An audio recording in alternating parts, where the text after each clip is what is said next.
like little to no date times, date nights.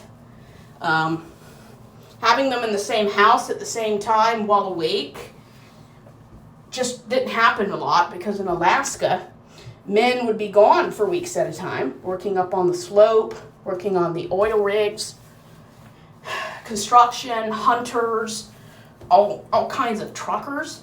So having a guy in the house was rare in most of the people at these churches.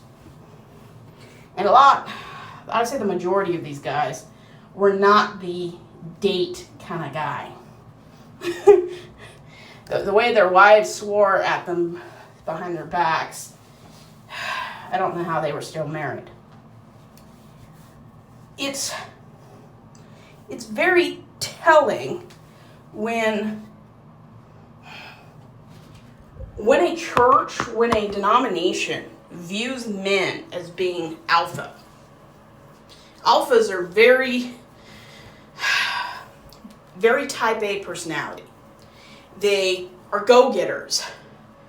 They pursue, they conquer, they have a driving force. And it doesn't always have to be toxic or unhealthy, but it's kind of like the red pill kind of guy, the Andrew Tates of the world, who make it into this toxic thing.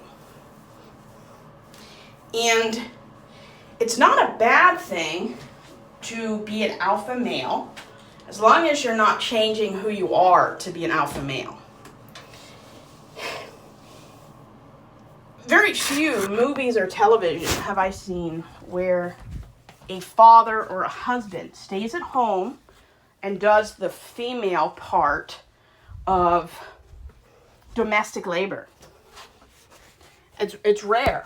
Even now, it's very rare. And I like seeing different dynamics. I like seeing relationships where they don't do the gender roles, the gender duties and expectations.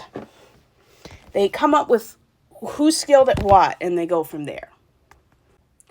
I wonder if a lot of people who get into these relationships only get married because it's that time of their life. They have no reason not to get married.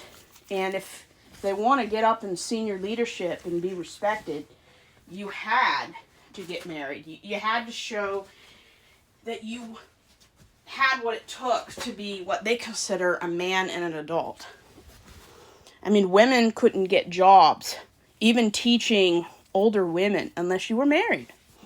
And it may not have been a rule, but it was definitely an unspoken, nobody would even think to be a teacher of women over the age of 40 unless you were married or a grandma or a very maternal figure. And men need to stop thinking that I have to be the provider of my family.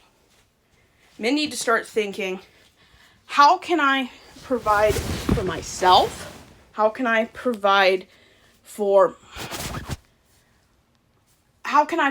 my share? Men have so much pressure on them to meet an impossible standard. With the economy now, very few people can survive on one income. And we talked about this earlier. A lot of people struggle to live the archaic biblical view that men work and bring home the bacon and women clean, birth, and child raise. I mean, I have met men who have never changed a diaper. I mean, if you're wealthy and you can afford a nanny, I don't have a problem with that. But you can't call yourself a parent if you don't do your fair share. You need to do, and everyone's job's different. Some people can't do 50% of everything because of the career they have, the age they are, the demands.